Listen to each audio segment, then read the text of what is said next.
Hey everybody, this is Steven and Timo from EAV Rudio. We're here with Dave Kirchner from Muster Plug. How are you doing? Doing good. How about yourself? I'm good.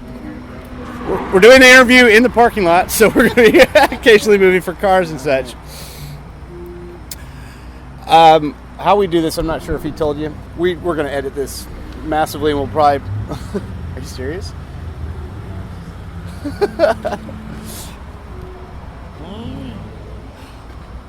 We're going to enter... We will splice this up and just put it periodically throughout our show. Okay, And cool. basically the rundown for what we do.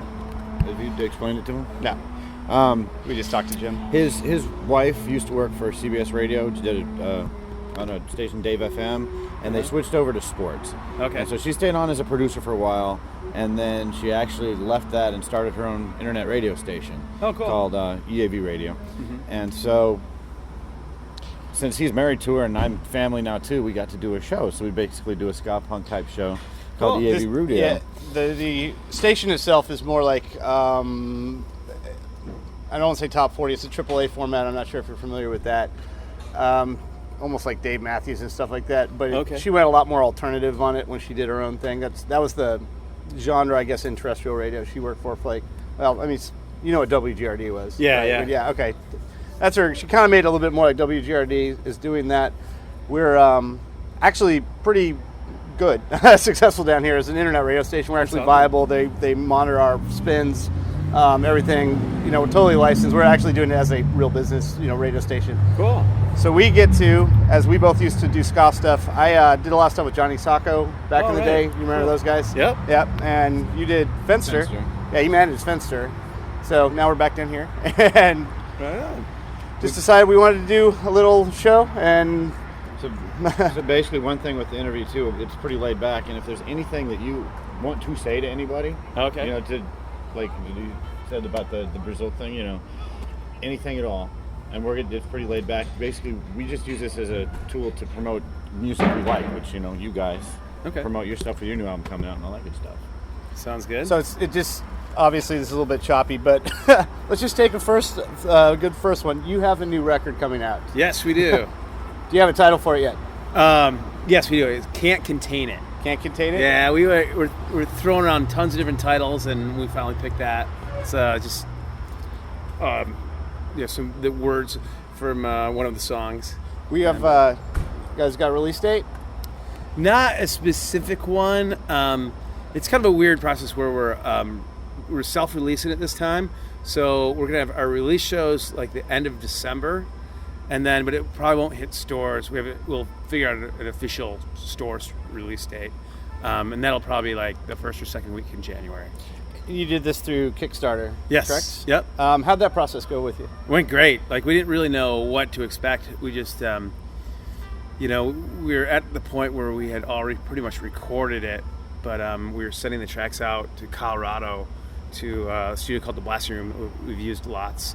And we're going to have them mix and master it, but we didn't really have the cash to do it. So we're like, well, let's just be conservative. We'll do like, $10,000 goal, and then we'll get like at least the mixing and mastering covered, and then, we can go from there. And we did it, and, it was just like, before we knew it, like the first couple days, we had reached our 10,000 goal.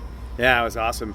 So we just kept on going with it, and ended up doing, I think, like 24,000 total, which was really, really awesome. So we got just tons and tons of support on it, which is cool because, this now it takes a lot of pressure off, because there's like the recording fees and the mixing and the mastering fees, and then to actually like press up the records and press up the CDs and pay the artists and like the graphic people do the layout and stuff. And, we're going to hire a publicist for this as well. And just, there's certain like, Amazon and Kickstarter fees that we have to pay. So you guys have been playing for an awfully long time. Yeah, 22 years now. So you I was saying 21 as of yesterday. Sorry, yeah, I was off one.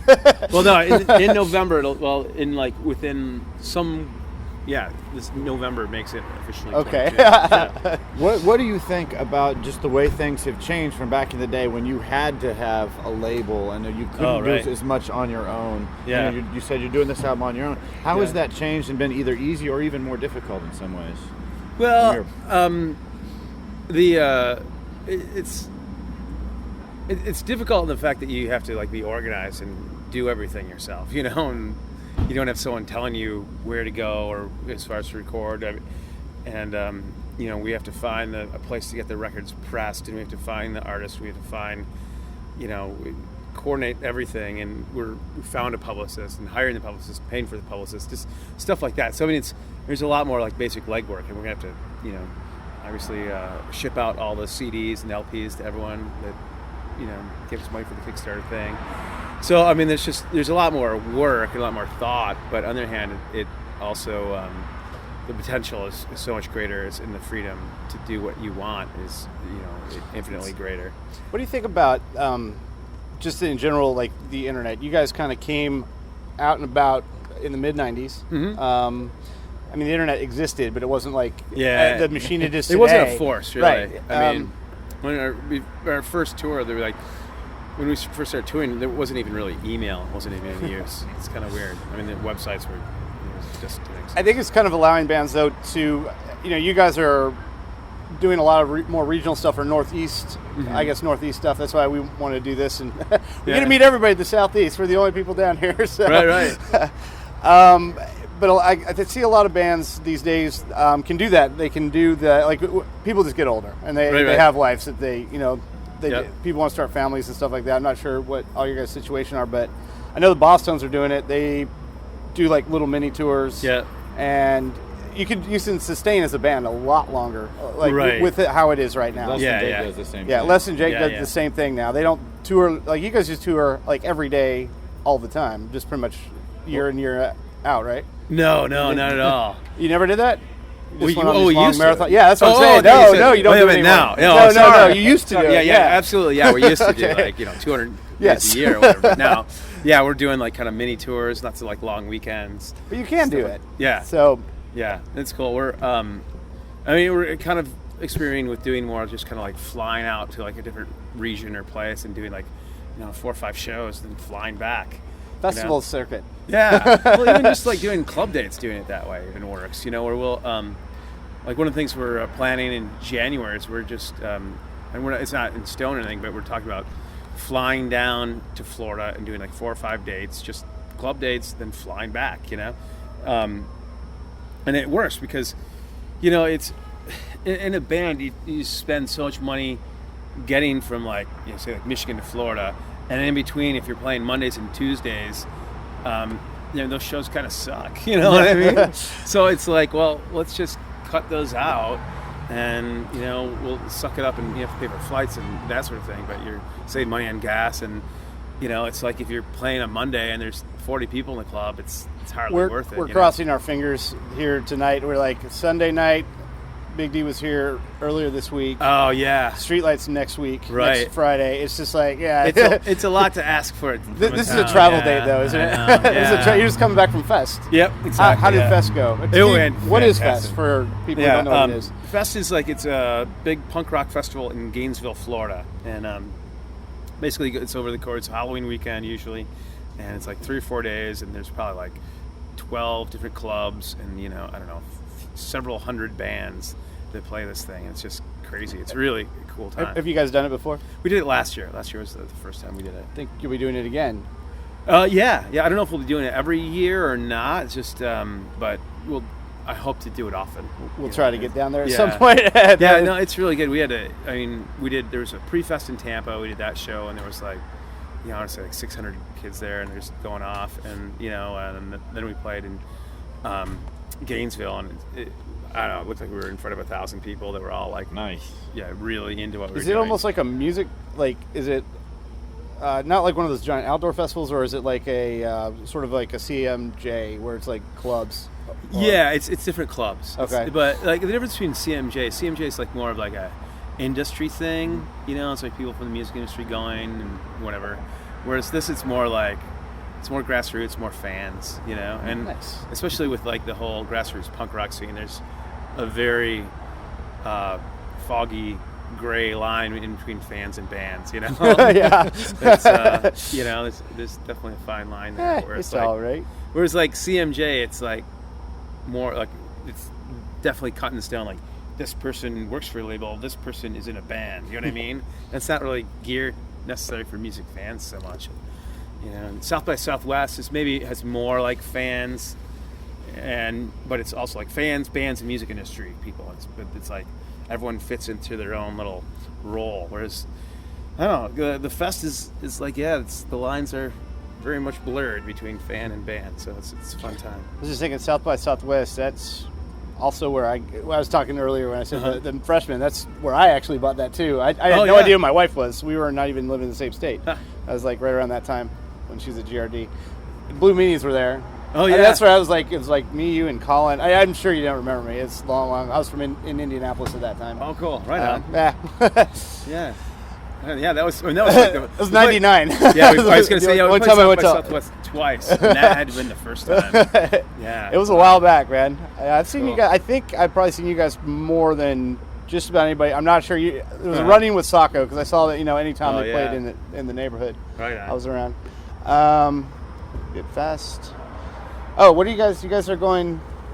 You just Brazil. Yeah. Well, tell us about Brazil. Well, yeah, we just found out about it the last couple of weeks. We got an email. Someone wanting to do a big festival in Sao Paulo, Brazil. So, yeah, it's crazy. I mean, I think that's one of the unique things about being in Mustard Plug is that, we just never know what's going to happen next. Really, we've had lots of weird random things happen like that. They flying you down? Yeah, that's incredible. That's awesome. Just free trip to Brazil. It's crazy. I mean, the weird thing is at home, I have a pretty normal lifestyle of 3 kids and I'm married and all that, and it's just so I'm gonna go from 3 days ago where I'm kind of one of the bigger bands at this big punk rock festival and doing that for 3-4 days, and then tomorrow I'm gonna be walking my kids home from school and stuff, and then just in a matter of a few weeks I'm gonna be flying off to Sao Paulo, Brazil to headline a festival. So it's just that's awesome. Kind of weird. It's kind of it's like we said, it's mind blowing, but everybody it's cool. Gets real lives. I'm gonna be teaching Youth America tomorrow. Oh, right on. Yeah. It's cool. I'm an attorney, so awesome. This is what I. Very cool. Got anything? One last question that I'd just like to ask, and if it's a stupid question you don't want to answer it, that's fine. Of all your stuff, what one song would you think, man, this should have gotten played more, and it just never got any radio, even when the ska explosion in the 90s was going off? It just went it should have been much bigger. Right. That you think should have been played more, or you like more? Yeah, it's hard to say. At the time, at the very height of ska, the one song that we really tried hard to push was "You," and we did a video for it, and we even recorded the cover of the Freshman, and we did a 2-song CD single of it. "You" is on one was one of the songs, and the Freshman was the other, and we cut a shorter radio edit for "You," and the whole plan with that, because at that point ska covers were really huge or whatever, so we're okay, it's sort of okay, well, bait them with this Freshman song, and then hopefully they'll listen to this "You" song and really like it and play that one, because that was the main goal, to get our original song. You guys on the know radio. Verpipe, right? Yeah. I know. They're I know right Brian. in the neck of the woods. yeah. He just lives a few blocks away from me, actually. Well, we'll play "You," won't we? Yeah, we've already had. We've actually played both of them. Oh yeah, that's cool. cool. Sure, I'm just all kind of loopy today. Was I saying the Freshman? That's what I meant when I bought that single that you guys had. Yeah, that was actually sure. that one at the point we never even really released it. I mean, Hopeless Records at the time pressed up 2,000 copies just to send out to radio, and they gave us, a few to whatever, take out on the road or something. But we never even released it. It only went, and that was probably a really dumb thing. We probably should have reissued our record with that on it just to push it. But and we never did a video for it either. But because our hearts, we really liked the attention we got from it and everything, and we really liked our version of it. But our naive goal was just always okay, let's get "You" out there, our song. But there's a bunch of them that we had always hoped would catch on more in a bigger way, but they didn't. But on the other hand, it's we were always, we never wanted to be like a one-hit wonder band, and there's a lot of bands from the ska period that did it. It had like one really, really super huge, massive radio song, and then they became so famous like overnight because of it, and then they never could land another single, and that just kind of crushed the band. And I think because we never rose to those extreme heights and then crashed to those extreme lows, you could just stay at a nice even keel. Yeah, and that's what's kept us going for 22 years. You guys were still pretty. You didn't do too bad for yourself. That no, I saw you guys in Chicago. It's like the House of Blues in Chicago with like Mephistopheles, I think. Definitely, we headlined the House of Blues. It was the like first time really I saw big. you was Cincinnati, Ohio. I was in Columbus, and we drove to Cincinnati and crashed on the floor of another local band there, Lee Harvey Scoswald. We met them at your show and crashed at their place. Right, yeah. It was a good show.